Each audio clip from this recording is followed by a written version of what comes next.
Good afternoon, EDH enthusiasts. I'm Flynn of the Planeswalker Project, and welcome to a Commander Deck Tech. Modern Horizons 3 was a set that was intended to give the modern format some support, giving way to new strategies and supporting existing ones, but we actually got quite a hefty number of quality goodies for our Commander format. One such example is our deck we have here today, Shilgengar Sire of Famine. Shilgengar is a 6/6 Elder Demon for 3 and 2 black for a 5 mana value creature. You can sacrifice another creature to create a blood token. If you sacrificed an angel this way, create a number of blood tokens equal to its toughness instead. You can pay 3 mana in any combination of white and black mana and sacrifice 6 blood tokens to return each creature card that's in your graveyard to the battlefield with a finality counter on it. Those creatures are vampires in addition to their other types. This commander is incredibly powerful beyond its pushed stats. You get a free sack outlet on him that gives you a blood token, and should you have sacrificed an angel, you get extra blood tokens. Then, you can pay 3 mana and sack 6 blood tokens to reanimate everything in your graveyard regardless of how it got there, and they become vampires. That gives us a lot of interesting synergies to take advantage of. Now, at first glance, I don't particularly like the idea of combining angels and vampires in this deck, as both of these creature types generally insulate their synergies to only other creatures of their type. Angels tend to be larger creatures who, while they're powerful and they're impactful to the board state, they like to do their own thing. Vampires, on the other hand, they have more variety in their creatures, but again, their support largely only cares about other vampires. So I approached this deck by means of filling up our graveyard with creature cards and then utilizing Shilgengar to reanimate all of them at once for a very explosive turn. We actually get a great deal of value out of the blood tokens on their own, as they generate us card draw, while also helping us set up the graveyard for that reanimation trick, making them an invaluable resource for this deck. As such, we will be looking to make additional blood tokens outside of our commander. 6 tokens might not be a terribly difficult number to reach, but it can take some effort to retain 6 if we're also utilizing them for our card draw. That being said, we will begin this video with the cards that will generate us blood tokens. The Voldaren Bloodcaster is a 2/1 vampire wizard for 2 mana with flying. Whenever the Bloodcaster or another non-token creature you control dies, you create a blood token. Whenever you create a blood token, if you control 5 or more blood tokens, you transform the Voldaren Bloodcaster. This transforms it into the Bloodbat Summoner, a 3/3 vampire wizard with flying. At the beginning of combat on your turn, up to 1 target blood token you control becomes a 2/2 black bat creature with flying and haste in addition to its other types. I like the front side of this card a little bit more, as it offers us a more generic aristocrat style blood token engine. We let creatures die in this deck quite a bit, and so trading them in for additional blood tokens can be effective. This also doubles the tokens that we generate while our commander is out, and while we do only have this card on the front face until we hit 5 tokens, it will help us expedite that number. Exsanguinator Cavalry is a 3 mana 2/3 with menace and lifelink. Whenever a knight you control deals combat damage to a player, put a +1/+1 counter onto that creature and create a blood token. I'm going to be upfront with this. We do not run many knights in this deck, but even if this one alone connects, it will create us a blood token, and that's value enough. This creature also has menace, making it quite a bit of a challenge to block, and so early game we can drop this to connect and get a few blood tokens out.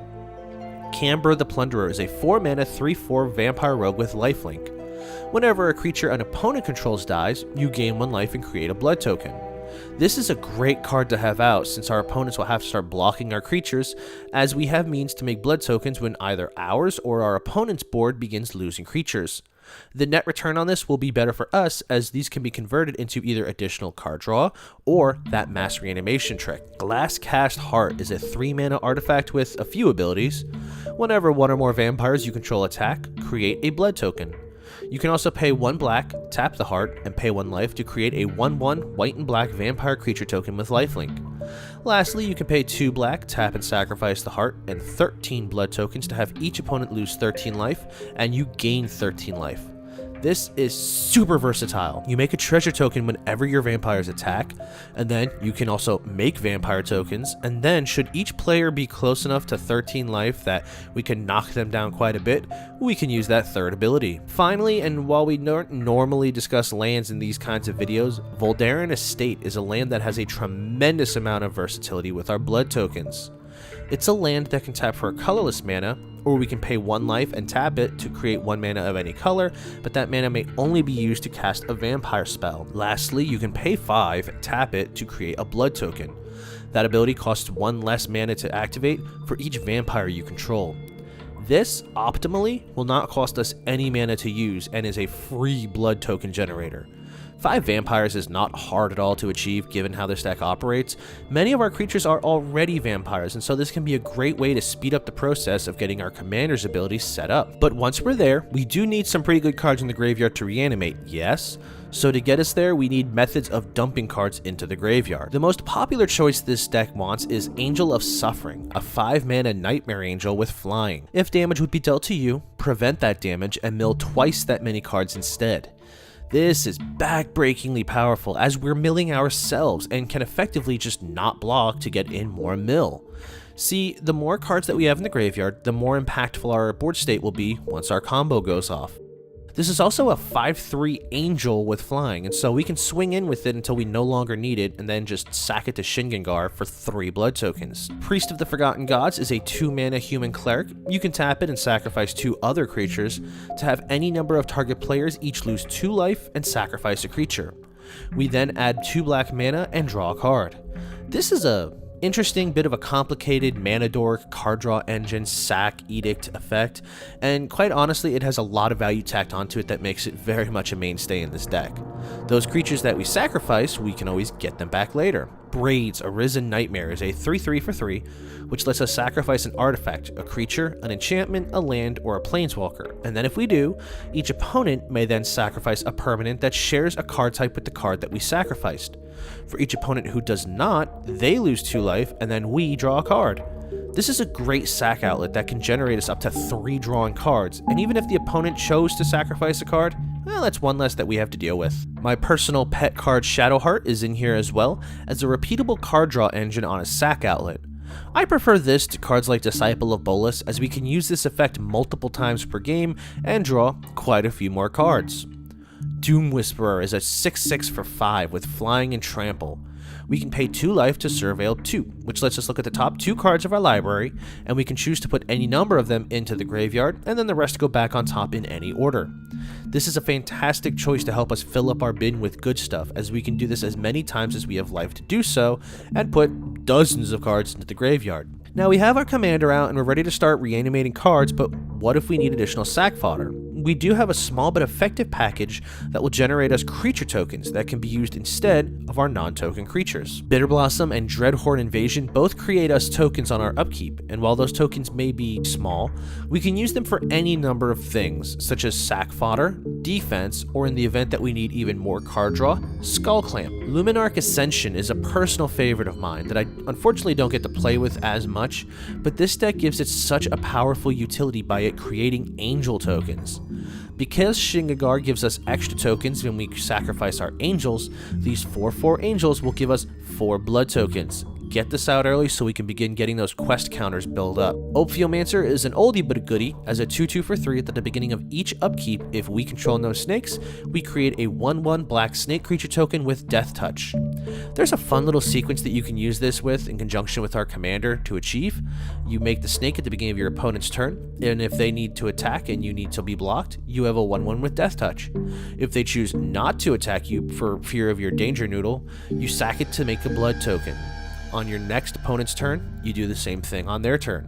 And you could do this on each opponent's turn and then return to your turn with yet another snake, and a few extra blood tokens ready to go. Vito, Fanatic of Aklazotz, is a 4/4 for 4 with flying.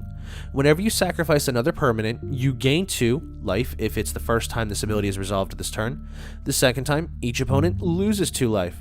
The third, you make a 4/3 white and black vampire demon token with flying. This gives us even more value as we begin picking at opponents' life totals while building our way up to a 4/3 creature token that we'll definitely able to use. A very fun little tech I've stumbled upon is Diamond Lion, a 2-mana creature that has a very helpful ability. You could tap the lion, discard your hand, and sacrifice the lion to add 3 mana of any one color, and you can only activate this ability as an instant.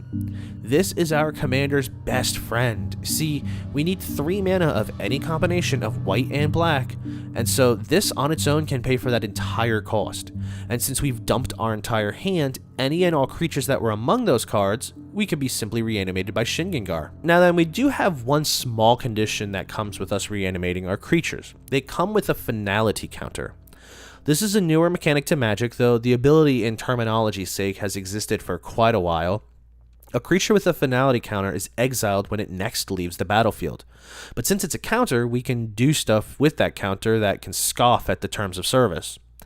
Hex Parasite is a 1-mana creature where you can pay X and 1 black Phyrexian mana to remove up to X counters from a target permanent.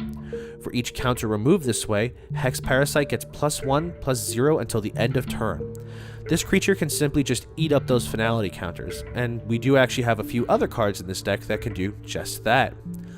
Thrall Parasite can let us tap it and pay 2 life to remove a counter from a target non-land permanent. Fane the Broker has a number of abilities on him, but the one that I care about here is converting a counter on a creature we control into a treasure token. Turning the finality counter, the downside, into more ramp, solid choice.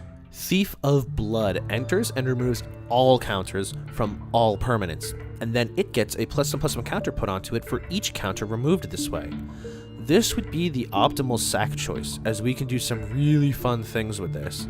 First of all, we're cleaning up all of those pesky finality counters. Secondly, we get an arbitrarily huge flying vampire. Third, we can, in theory, then use those creatures that we reanimated by our commander as additional sack fodder to the commander to make more blood tokens, and then repeat this sequence. If we have some enter the battlefield ability that can possibly be used to win us the game, this would be the enabler. Oh hey, Malakir Bloodwitch, didn't see you there. What do you do again? 5 mana for a 4/4 with flying and protection from white. When she enters, each opponent loses life equal to the number of vampires you control, and then you gain life equal to the total life lost this way. Just remember, every creature that Shilgengar brings back is now a vampire, and so even though we have a good variety of printed card types, if this comes in among a few other reanimation targets, we're going to gain a lot of life. If you do this a couple of times, it should in theory win you the game. You can also use Grey Merchant of Asphodel to perform a similar function. The Grey Merchant enters and then drains each opponent based on your devotion to black, or the number of black pips in your card's mana costs. You then gain all of the life that was lost this way. So even if we do run low on life total, we do have some effective ways of swinging back in a big way. What makes this combo so potent is that while our mana curve is rather low, for 3 mana, we're getting to cheat out a ton of mana costs. The most expensive card to cast in this deck is the Thief of Blood, but we are more than likely not going to be casting that, but reanimating it. Another cool way to dodge the finality counter conditions is using a mass blink ability, such as Eerie Interlude, which exiles any number of target creatures you control, and then they return to the battlefield at the end of the next end step. This does work around that stipulation, and those creatures do also lose their finality counters, refreshing them. And in the case of the Blood Witch and Gary, we get another round of draining gain. For the full deck list, I'll include the link to the Moxfield page for this deck. I hope you enjoyed this look at Shilgengar, Sire of Famine. This was a really fun deck to brew around, and I think this is an incredibly powerful approach to this deck. What spice are you putting in your brew? Let's talk about it down below. But anyway, that's going to wrap up our video for now. I appreciate you sticking around this long. If you enjoyed the video, likes and shares are always great ways to support the channel. If you're new here, subscribe and ring that bell so that you never miss an upload. And as always, I'll catch you all next video. Bye.